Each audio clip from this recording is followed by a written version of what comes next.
Jacob's cooking Amatriciana di Tonno for the food chain. Now before I start, this is a recipe made with love in support of a charity called the Food Chain. If you watch, you must donate something, anything, doesn't matter how small. Turn off now if you don't want to help save lives, otherwise I really hope you enjoy. This pasta dish I'm going to make today with paccheri, which are big tubes, and I'm going to put them on pretty early while I'm still talking because they're going to take ages to cook. I chose this dish because it means a lot to me. I love it. It's full of contradictions, it's really flexible. It's a dish of pasta with a bit of tomato, a bit of tuna and a bit of bacon. And you can make it with almost any kind of dried pasta. Spaghetti, rigatoni, paccheri, bigoli, any long tube or any long pasta will be delicious. I first had it at a little restaurant in Spelonga on a beach. Let me see if my water's boiling. I have this boiling behind while I talk. On Bazzano Beach, called Bazzano Beach Resort. There's a little shack right on the sand and the food there is just amazing, and they had this dish on the menu once and I ordered it because it sounded strange. And it was really delicious, and what I've since discovered is that it's actually a classic. Amatriciana is a very famous dish from central Italy of pasta with a sauce of guanciale, which is a bacon from the cheek, and tomato and pecorino, and is super famous and often bastardized and often terrible. When it's good, it's really amazing. And in seaside places, they make a seafood version of it. The most classic is Amatriciana di Tonno, so this has tuna added to it, but you can make it with almost any seafood. So it's delicious with swordfish. You could put clams in it, mussels, mackerel, any kind of addition. But one of the reasons I find it so charming is it also sounds terrible, pasta with bacon and fish and tomato, and it sounds like the kind of thing you'd find in student digs, really screwed up and awful to eat. And I don't really know what the difference is between making it well and making it badly, but I'm going to show you, I hope, how to make it well. And I have a few ingredients, some of which are not essential.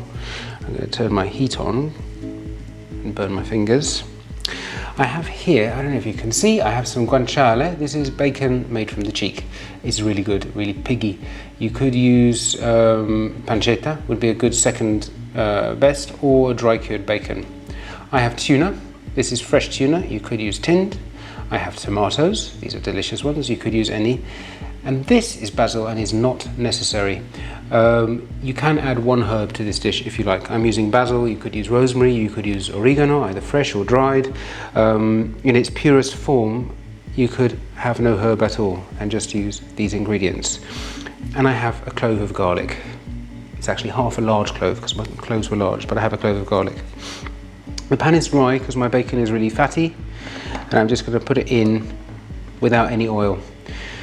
I tend to believe in adding olive oil later in the cooking because it's got a really nice taste, and if you cook it too much or get it too hot, it loses that nice taste. Guanciale in particular, because it cooks quite hot, has a habit of smoking. So I would say the odds are 50-50 whether we're interrupted by my smoke alarm, which is up there and is really loud, or not. The pasta will take, this one will take I think about 12 minutes to cook, or to boil over if I don't pay any attention to it.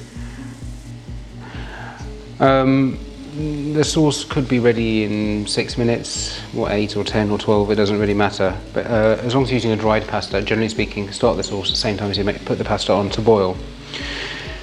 And I want the bacon, I actually don't want it to get crispy all the way through, I want it to get browned on the outside. I like it a little bit unctuous on the inside, that's just personal preference. So I'm just going to fry this until it gets a bit of colour. And normally I'd not recommend using a lid because you want to see what's happening, but this is just to avoid the smoke. And while this is smoking, I'm going to talk to you a little bit about the food chain, who I have in a very small way tried to help for some time. The food chain supports HIV patients through food and enjoys support from people like me, little people, and big guns like Jay Rayner is a very proud advocate. All of their fundraising events have been cancelled by COVID, and referrals to the food chain have increased by 330% for their food delivery service, and that's almost entirely from the NHS because of COVID. So COVID means they have a lot more to do and no money to do it with. My bacon is browning. I don't know if you can see it there, it's browning. So at this stage I'm going to add my garlic and a splash of oil and my tomatoes, and I want the tomatoes to fry.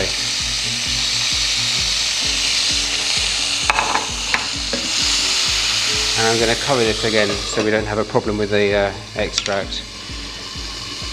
This way of making a pasta sauce with the tomatoes from raw in the pan quickly is called in Naples shue shue, making it really casual, friendly style, quick pasta sauce.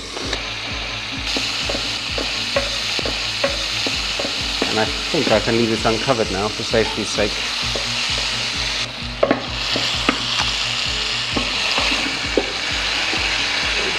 These tomatoes are frying gently in a mixture of olive oil and animal fat, which already sounds like a good idea and smells like a really good idea. I didn't really let the garlic fry very long because there's not a lot in the pan, and it's coloured while the tomatoes were frying.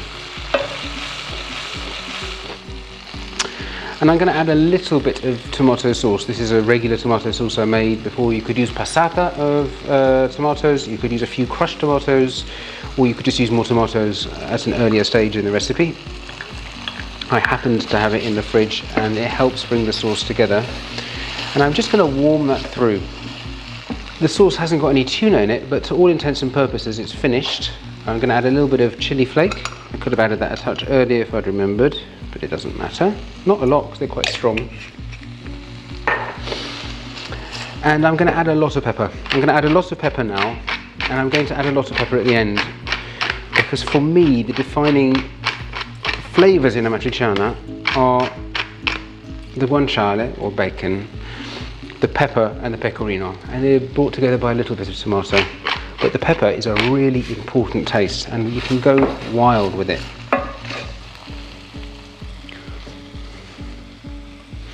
Now my pasta's nearly done. I'm going to put the tuna into the pan, and I'm just really going to show it the pan. I'm not even going to let it cook because I want it to be just cooked. You know, tuna is not very nice when it's overdone. If I was using tinned tuna, I'd have crumbled it up and just tossed it in and let it warm through. And I'm going to add my pasta to the pan.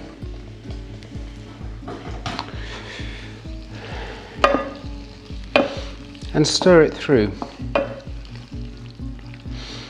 I'm going to get a little ladle full of the pasta water from behind me. I have to apologise, this is not that well thought out.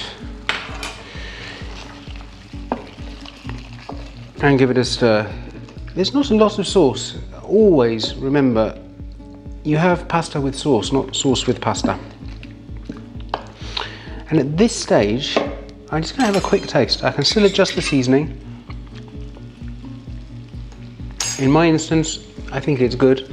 I'm just going to add a little bit more olive oil. I always like adding a bit of olive oil at the end if it's in the dish, because then you really get that olive flavour coming through. And I'm just cooking for a moment in the pan, just so the tuna gets kind of half cooked. It's going to stay a bit rosy and pink.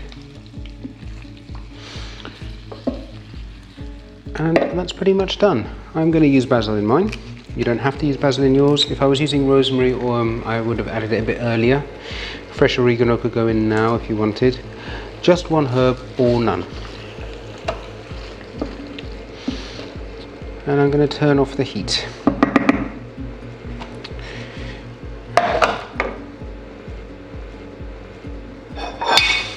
Now, I have the benefit of actually being here, and therefore I'm allowed to eat it.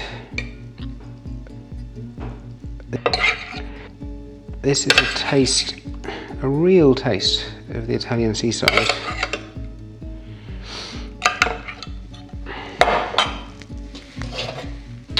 With a bit of this pecorino, and I have to say this strikes me as a weird idea, pecorino with cheese, but it is great. This is pecorino romano, which is the dry, salty one, like a sheepy version of Parmesan. And I'm just going to give a little bit on top, not too much, because as you can see, this is a seafood dish. We don't want to go crazy with the cheese. And pepper, I am going to go a bit crazy with. There it is, Amatriciana di Tonno. Thank you very much for watching. I hope you enjoyed and you might make it at home. Remember that by watching me and suffering and watching me, you have promised a donation to the food chain. However big or small, they are making a difference. So can you. #TFC What's for Tea.